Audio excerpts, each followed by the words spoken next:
Nama dari mana? Saya duduk di situ aja.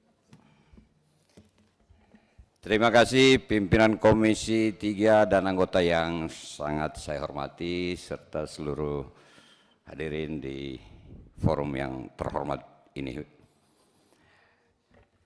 Saya perkenalkan dulu, nama saya Ahmad Peten Sili dari Flores Adonara, NTT. Sekarang saya Ketua Pengadilan Negeri Gorontalo. Dahulu di tahun 2012 saya Ketua Pengadilan Negeri ND. Satu-satunya Ketua Pengadilan waktu itu yang melakukan aksi di tahun 2012.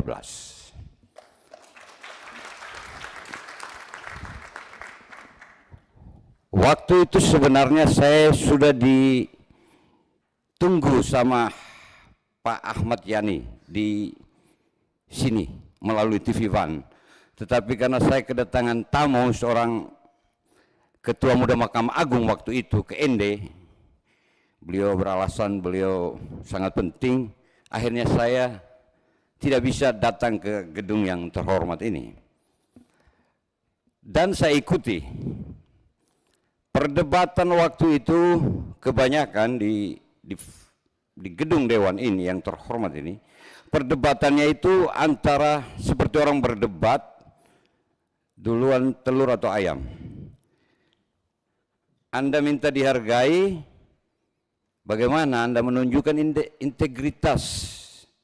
Integritas dulu baru dihargai atau dihargai dulu baru berintegritas?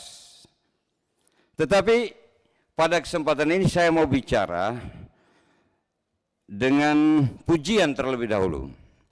Jadi saya ingin memuji pada tempat pertama Bapak Jenderal Purnawirawan Susilo Bambang Yudhoyono, karena di tahun 2012, 2 tahun sebelum berakhir masa jabatan beliau, suara yang kami sampaikan pada saat itu beliau kabulkan dengan luar biasa, fantastik, yang saya rasakan pada saat itu.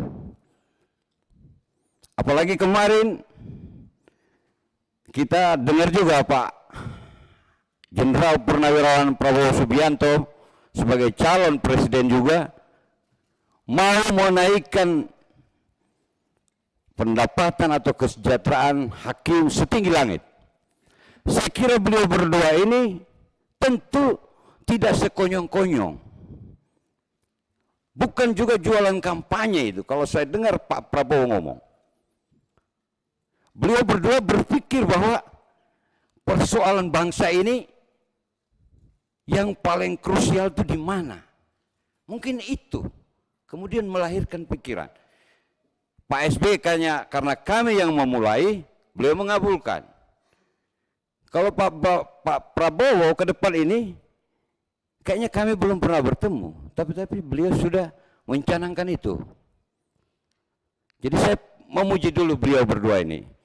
Kalau untuk Pak Jokowi, saya kira karena mungkin saja beliau tidak memprogram ini, persoalan hakim ini, apakah tidak penting atau bagaimana, saya nggak tahu. Tapi barangkali sebelum mengakhiri masa jabatannya, barangkali ada kenangan manis untuk hakim Indonesia. Itu poin pertama saya. Poin saya yang kedua, kita juga enggak tahan mendengar ocehan hampir semua kalangan. Apalagi caci maki itu barang biasa. Tetapi bagi saya, orang yang mencaci maki ketidakadilan yang ada di gedung pengadilan itu menunjukkan bahwa mereka ingin adil, ingin ada keadilan. Logika yang sangat sederhana. Semua orang dimanapun, bahkan kemarin saya dengar anggota DPR RI mencaci maki hakim atau apa dengan bahasa, saya anggap itu adalah ekspresi betapa menginginkannya mereka tentang keadilan.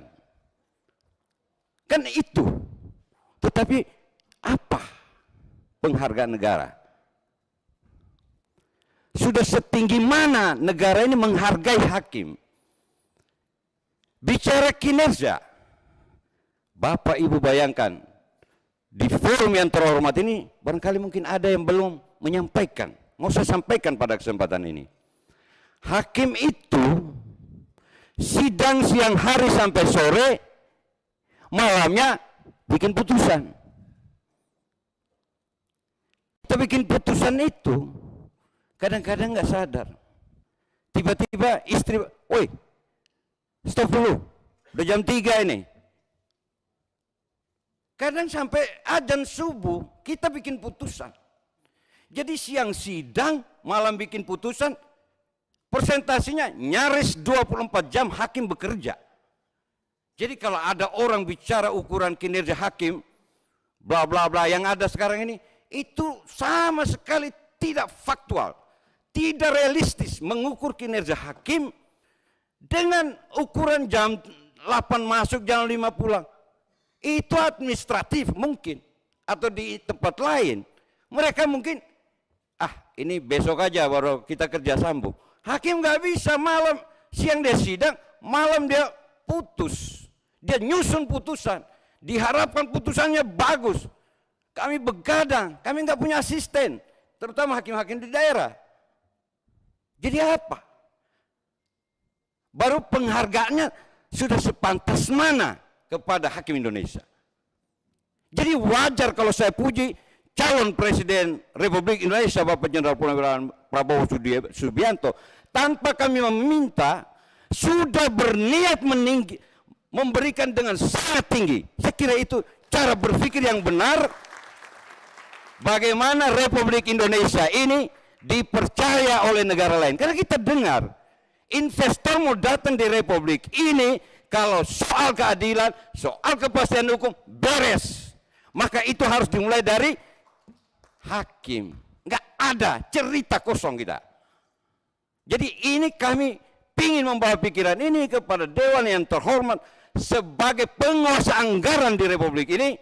Tolong pikirkan itu. Saya tidak bicara kepentingan saya pribadi, kepentingan jabatan hakim itu harus dihargai setinggi langit. Kita harus menghargai, bukan saya sebagai hakim, saya sebagai masyarakat juga harus menghargai hakim itu setinggi-tingginya, sesuai dengan kemampuan. Saya kira itu. Kalau bicara integritas tadi, oke lah, itu kuantitatif. Orang bicara tentang 1-2 kasus, mengukur kami, Bapak Ibu bisa bayangkan seluruh pengadilan di Republik ini mungkin dalam sehari memutus ribuan perkara. Terus dalam satu hari itu 10 perkara bermasalah. Terus menjudge hakim integritasnya tidak beres. Ini bagaimana penilaian? Tolong yang, saya kira ini poin penting Pak. Tapi sudahlah, kalau memang saya sudah dicukupi waktu saya, mudah-mudahan apa yang saya sampaikan ini berkenan di hati Bapak-Bapak pimpinan DPR RI dan bisa diteruskan dalam wujud yang konkret, perbesar anggaran untuk Mahkamah Agung. Saya kira itu. Terima kasih. Wassalamualaikum warahmatullahi wabarakatuh. Izin pimpinan. Silakan Ibu. Terakhir. Menteri Pendayagunaan Aparatur Negara dan Birokrasi PAN RB Azwar Anas menanggapi soal pelanggaran netralitas seorang camat terkait pemilihan kepala daerah di Lampung. Menurut Azwar Anas, sudah ada aturan mengenai kenetralan ASN saat pilkada. Akan ada sanksi bagi aparatur sipil negara berupa sanksi teguran atau tertulis bagi yang melanggar aturan tersebut. Sebelumnya, Camat Negeri Katon Kabupaten Pesawaran Provinsi Lampung, Enggo Pratama dipergoki warga membawa alat peraga kampanye salah satu calon Bupati Pesawaran di dalam mobil miliknya.